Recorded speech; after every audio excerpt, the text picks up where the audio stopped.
Hey, good evening. I'm really happy to have you here. My name is Daniel. I was a professional opera singer and beatboxer, and tonight we're going to be listening to Erik Grönwall once again perform Black Velvet, originally performed by Alana Miles, and I'm always so excited to be able to jump into more Erik, primarily because his ability to take a song and find elements about it that he can personally connect with and relate with and transpose it into something that's deeply personal to him and connect himself with the music itself and transform the piece into something that is more authentically his own is just something I really admire about him as an artist. And I'm just really excited to hear what he has done to this piece to make it his own, and I hope you guys are excited as well. So without any further delay, let's jump into it.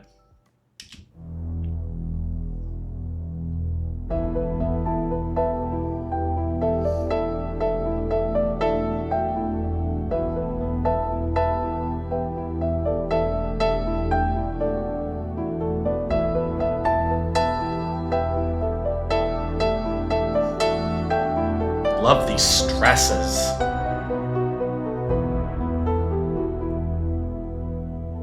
Mississippi in the middle of a dry spell. Jimmy Rogers on the victrola up high. Mama's dancing with baby on her shoulder. Ugh. The sun is setting like molasses in the sky. The boy could sing, knew how to move everything, always wanting more. He'd leave you longing for black velvet and that little boy's smile. Ugh. Black velvet with that slow southern style. A new religion that will bring you to your knees. Black velvet, if you please.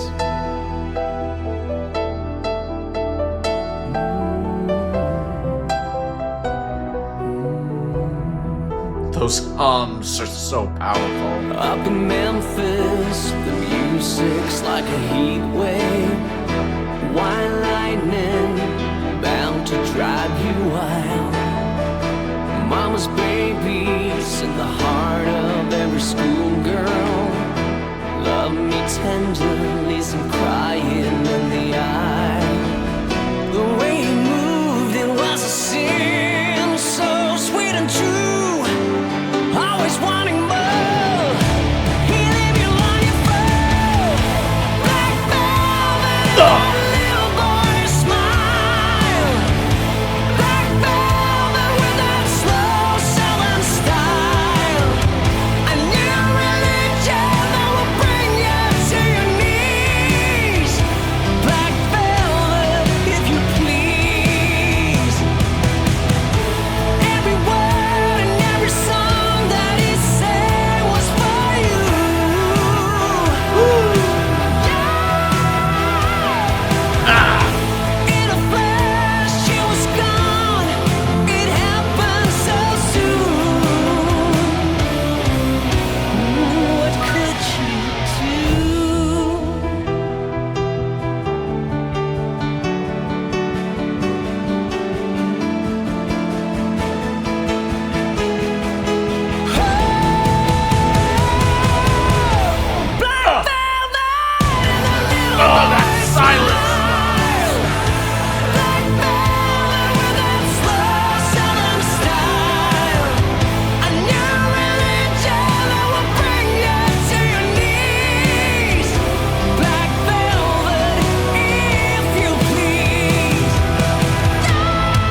Something that I'm finding so consistent about Erik's style is that this level of control that he has in his dynamics, not getting caught up in the instruments themselves and the progression of the instruments in terms of their dynamic volume, how they're raising their own intensity, while Erik still stays in his own range of intensity until he's ready to really let that blossom and explode outward.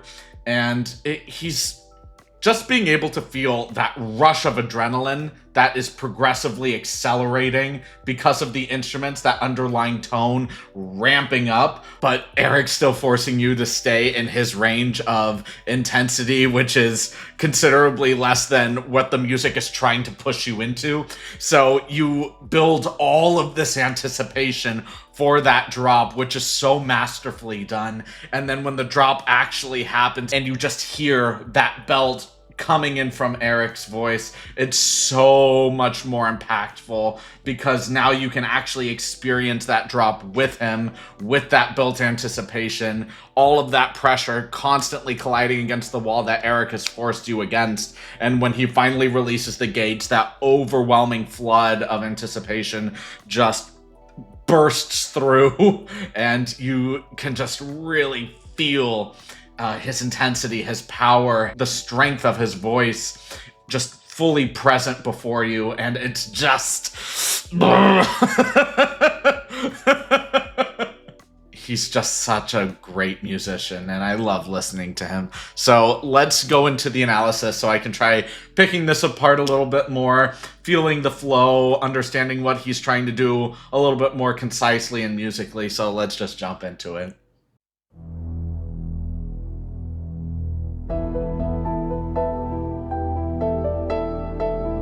Just this dark tone.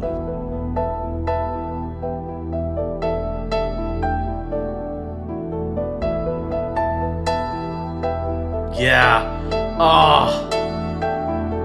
Just in that piano line, you just having those impactful stresses. A lot of people believe that the piano is a stringed instrument, and to a certain degree it is, but most musicians that I've talked to about this, especially pianists, would argue that the piano is a percussion instrument based on how hard you hit the keys in order for that percussive element to really shine, those stresses to really shine, and you feel the impact of them when they are emphasized and stressed in such a way, and it's really contributing to this atmosphere, this tonal center of the piece so far.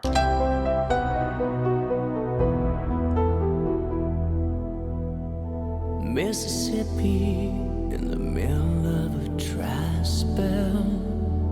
Jimmy Rogers on the Victrola. Oh my gosh, just his vocal fry, just that it's just creeping out, and it really fits with this really burned, very ashy kind of aesthetic where you're just kind of groveling in this burned, really crisp charcoal kind of aesthetic. It's really dark, very in the ground, and just having that really dirty and grimy pull, just feeling that squelch through the mud, feeling mud in that. It's just so further amplified by his voice and his decision to make these sounds. It's not my favorite thing to listen to audibly, but in terms of creating the atmosphere, which is the primary goal of him using this particular vocal style, it's just superb. Mama's dancing with baby on her shoulder.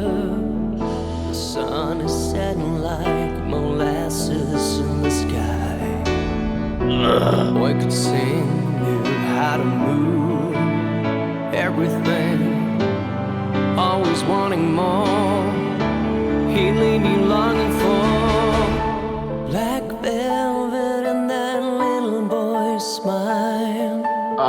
Yeah, just that build into his floaty voice here, not really staying in that grimy murd aesthetic, but now it's just black velvet.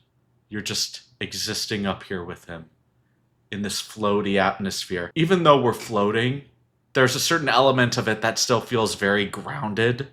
So we're not lost necessarily. We're floating with him, but he's holding our hand, guiding us through the piece. So we feel secure as if we're not necessarily floating, but we do have that kind of floaty headspace. It's pretty difficult to describe, obviously, but it's the best way that I can phrase it without being too musically technical with it. Black velvet with that slow southern style, a new religion that'll bring you to your knees. Black velvet, if you please. Just the way he says if.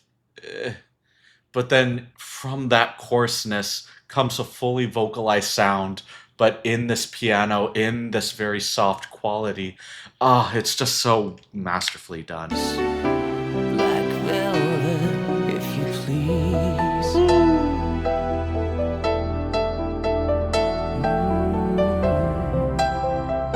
And his hums, they add so much to that line. Just imagine what it would be like if that wasn't there.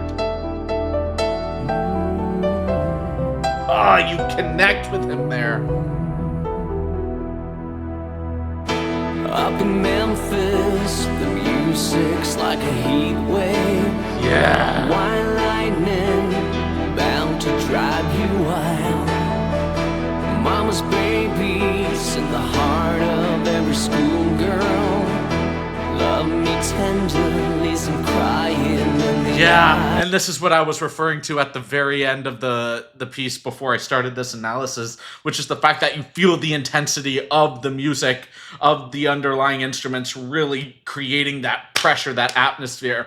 And Erik is still maintaining this boundary of energy that he refuses to let you cross, because you're so focused on him and what it is that he's doing that he creates this wall of pressure. The instruments are creating so much anticipation, and he's keeping his voice still so restrained. It does build a little bit in its energy, so you do have a little bit of give, and it's not too polarizing of an experience. The pressure isn't too intense that you're uncomfortable, but you do feel the pressure being applied against you, being pushed against his boundary until he is ready to make it. And it's just,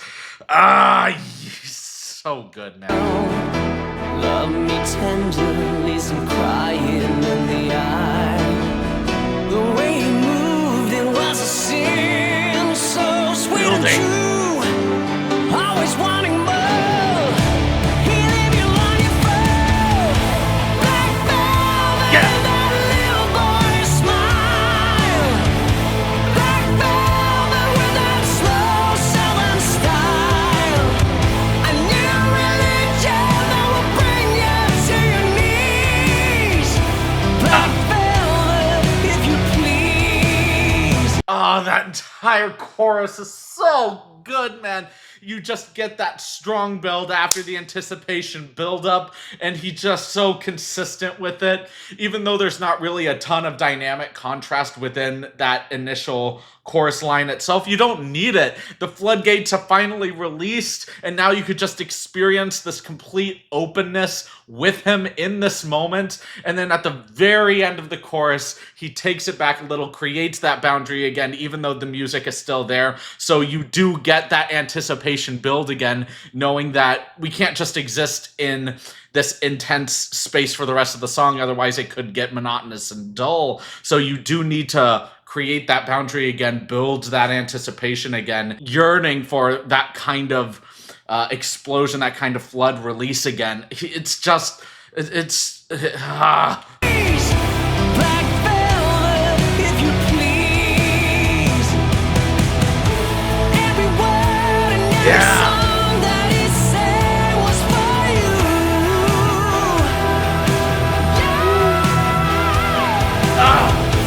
In a so good. flash, she was gone. It happened so soon.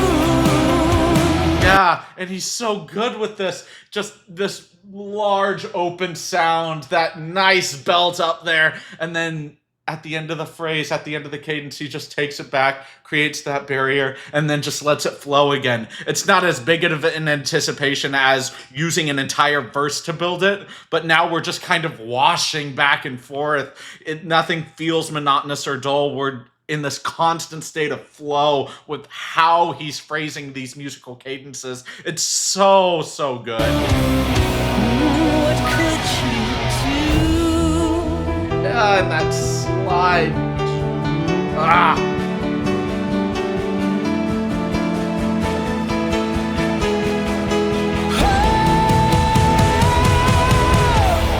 Yeah.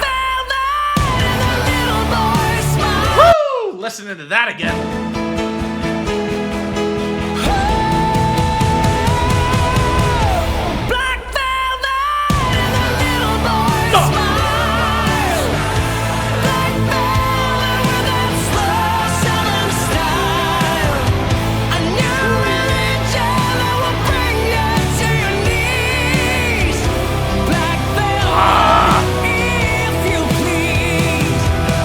And just how he ends each cadence with these fall-offs. You can hear it, boo, boo, just constantly falling off so tenderly and skillfully, but just as a part of his style. It's not just a strong note and then cut off like it typically is when it comes to classical music, or a taper off on the same note. He allows this fall off to happen, the note just kind of sliding down in that taper.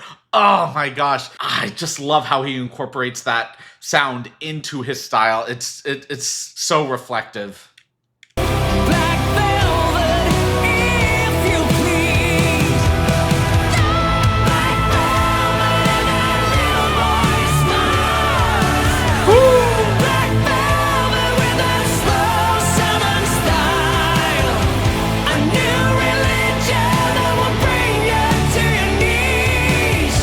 And this chorus of voices here, so powerful.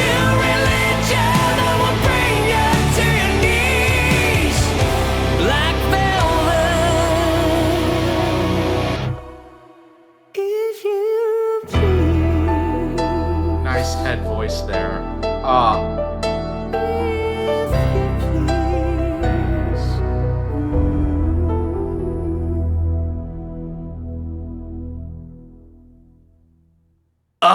Chills, dude. He's just so good at giving you chills. It's listening to the music. You can flow with him. You can groove with him. You can understand what it is that he's doing. Or you could just sit back, not even focus on the technical elements at all, and just feel what he's doing. And I feel like that's what a majority of people actually utilize music for, which is just to feel something beyond themselves, which is why I think music is so universally adored. Just in that sense of, you can listen to a violin concerto, for example, and everybody in the world can understand what's being said with that concerto. You know, it's not necessarily something you can translate into words, but it's just a feeling. And everybody's going to experience a piece differently, of course, based off of their own life and based off of what it is that they've personally experienced and how they're listening to the piece. And there's a number of other variables and elements of nuance that would go into it, but you can still listen to the piece and experience an emotion that is tied to that piece, or a myriad of emotions that are extraordinarily complex and difficult to decipher. But at the end of the day, just being able to listen to Erik and feel his intention, not necessarily just with the words, although the words are important in how he chooses to express the piece itself, very similar to David performing The Sound of Silence from Disturbed. The interpretations can always vary, but how you listen to something, the impact of their voice, the impact of the instruments, of the piece as a whole, and how it moves you, how you interpret it through your own emotions. And if you decide to go further with that, actually take time to reflect on your emotions and see how the piece truly makes you feel and why you feel the way you do, the impact it has on you, and being able to understand, okay, if I actually feel this way, how can I take this into my life with me and use it as a tool for betterment, use it as additional energy that I can take to not be lazy, to actually go out into the world and experience something truly, truly creative. That is awesome. I love that. And Erik does such a great job of making you think and stew on these emotions. And I'm just so thankful for him in that regard. So great job, brother. This piece was awesome. And you're just killing it, man. Thank y'all so much for watching this video. If y'all liked it, please like, comment, subscribe, and share. And if you didn't like it, please leave a dislike and let me know why in the comments. I do read all of the comments, even if I may not heart a reply to them, so please know your comments do not go unnoticed. If you guys would like to see this video and a bunch of other videos early, the link to my Patreon is in the description below, so feel free to check that out at your leisure. But right now, I really want to appreciate all of you for being here watching these videos. It really does mean a lot to me, and it helps me so much. So thank you so much. And I can't wait to see all of you in the next video. Have a great rest of your evening, everyone.